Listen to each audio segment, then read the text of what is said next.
Well, the first thing that we are starting with here today is an oil change on this 8320. When we started planting corn, I had about 100 hours left on the oil change interval, which we change our oil every 250 hours. So we were headed back from the field last night, had to stop in at the farm anyways. I pulled in, dropped the oil, and now we're installing some new oil into it. Got the filters changed. I have to blow out the air filter yet. I can't wait to see how dirty that is. Then we're going to get the seed tender to the field, and we have to bring one of the discs back. I've got some parts to fix on it. So we will get after it here. We'll get this filter out and we'll see what that looks like. I gotta imagine that that is pretty dirty.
Well, that air filter wasn't that bad. We just need to top off the oil and then we can roll this out of here.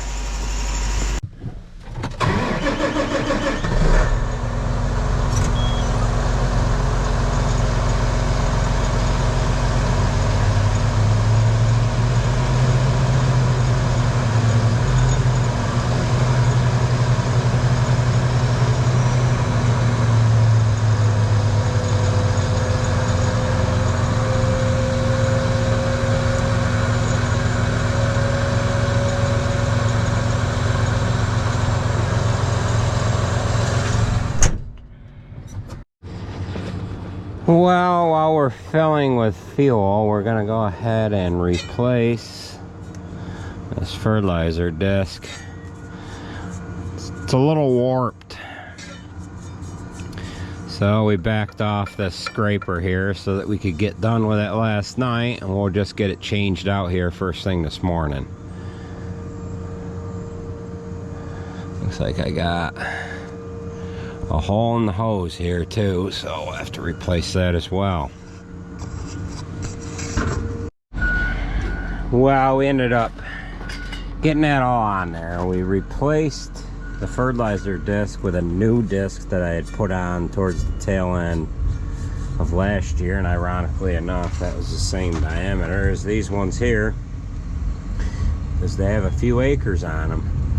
I probably should have waited to do the disc until after I did the fertilizer tube, because I ended up with anti-seize all over everything. So we're going to load up some seed in the seed tender, and then we're going to either take the planter to the field or the seed tender to the field and bring the disc back. Well, we are now at the farm that's the furthest east of us, and we're going to take this disc home. I just come by Chutes well drilling, and they had a temperature posted 36 degrees, and we've got some frost here this morning, which they were talking about that anyways. So we'll grab this disc. I've got to look it over quick so I can think about how I'm going to go about fixing it. Let's Seen some pictures here last night, and I was going to bring the service truck up and just fix it in place, but I figured that we'd be best to take it back to the farm and fix it back there. That was one of these structures right here. It's this one. Right there is mucho broken. It's broke right there. So,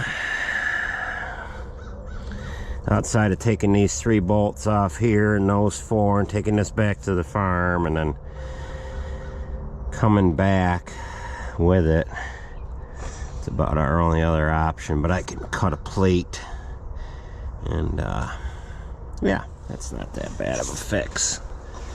So let's go ahead and get this back to the farm and get it fixed. Well, we have this back to the shop here. We're gonna go ahead and get these bolts out, measure that all up, get a piece made, get it welded on there, and then get things bolted back together here. So with that being said, we better get to work because we've got to get this corn planter rolling as well. So I might have to heat these bolts up.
Well, you can see we got our broken piece here, so I need to get the nuts off of there, and it looks like we've got just enough shank or threads left on this bolt to maybe use a 1/2-inch piece of metal. So that'll work out good. Well, here is what we have. We have a nice little candidate here. This is a piece of 3/8. It was angle iron. I'm going to go ahead and drill the holes in it, and then we are going to cut that piece off, and then we'll have to cope this out with a torch from where that gusset comes down into it. So we'll get this drilled first, and then we can cut out the piece that we need.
Alright, we've got our piece welded back on there, and then we're just going to put our plate over the top of it. We welded it into place, cleaned it up with the grinder, and now we are ready for our piece to go on.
Well, we've got that all welded up on there. Now we'll just get our bolts tight and get this folded up and get it out of here.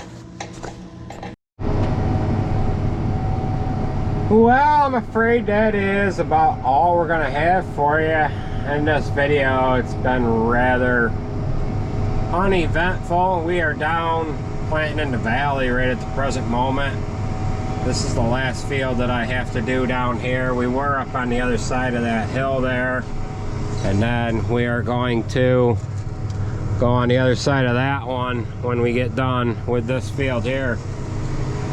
The girls are disking on a farm that is in behind us up on top of that hill there, and that's where my father is planting as well. Everything has been going rather smoothly here. The wind has been blowing like crazy.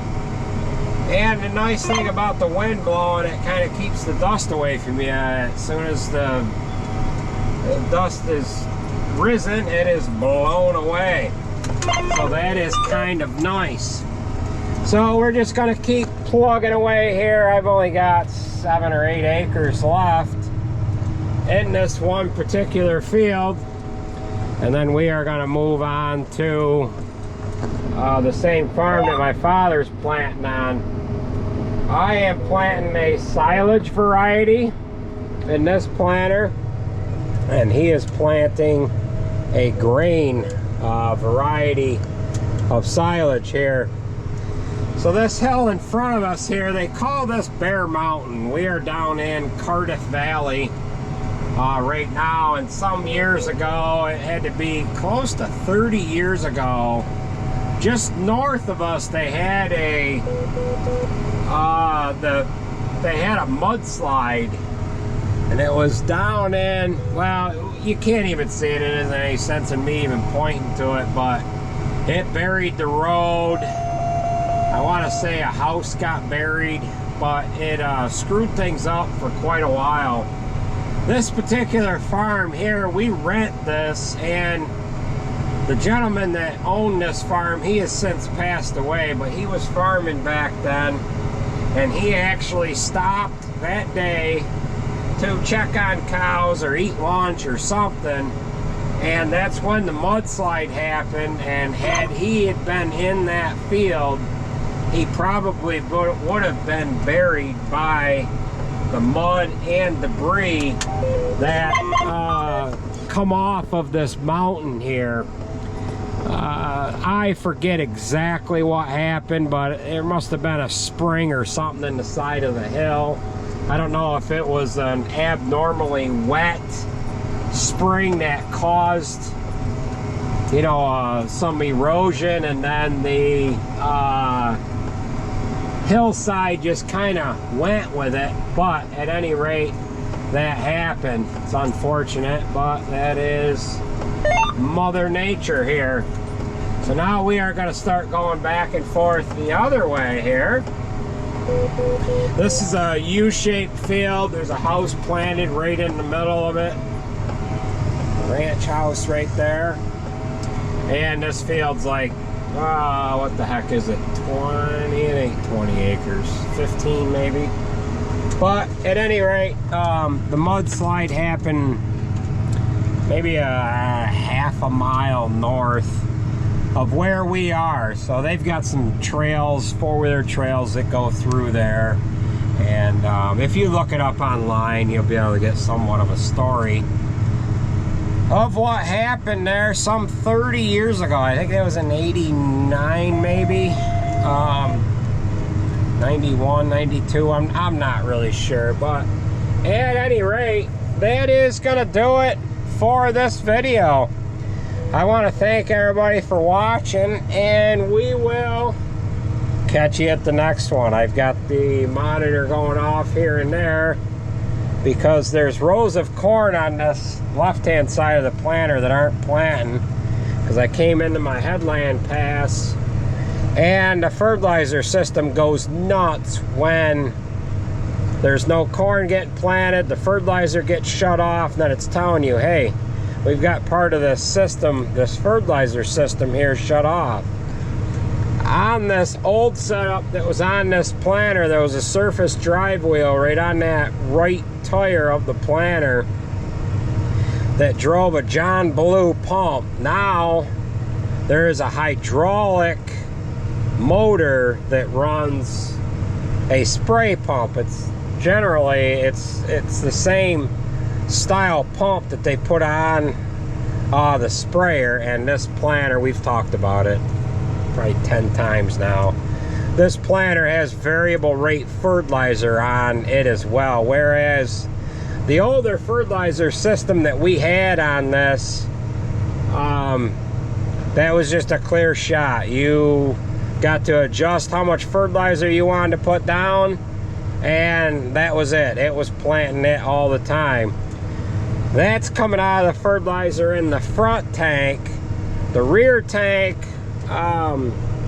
that's where we run our in-furrow product. That goes through the seed firmer, drops down through a Y-style tip, and it sprays fertilizer in the seed trench.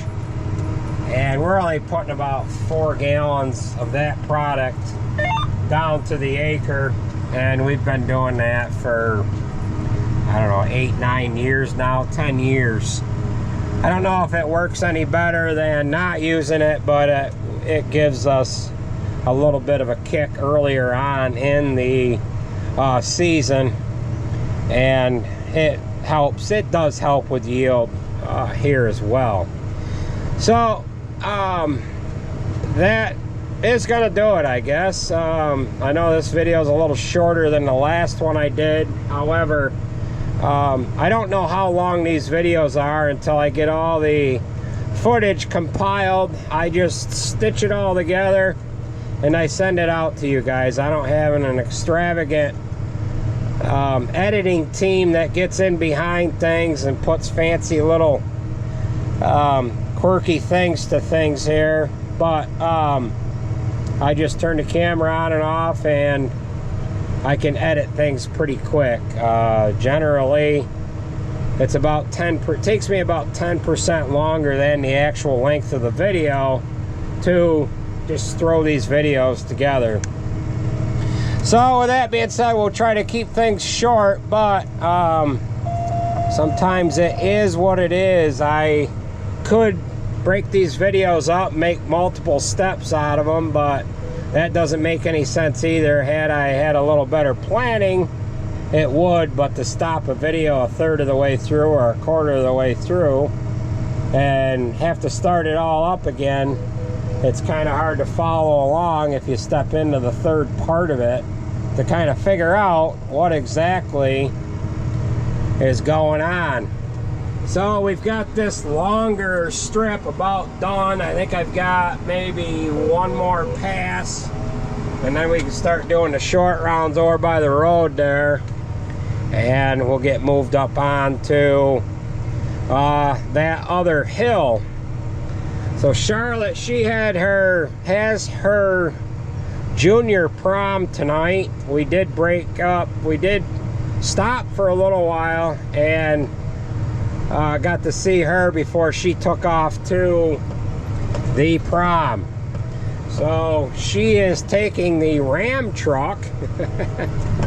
That's her vehicle that she is taking her date to the prom with.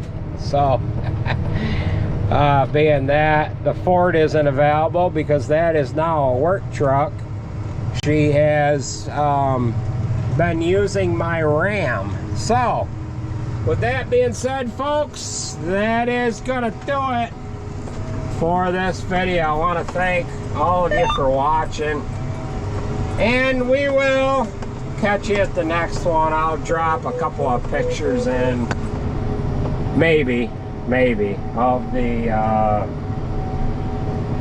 of Charlotte and her date before they left to go to this prom. So take it easy, folks. We'll catch you at the next one.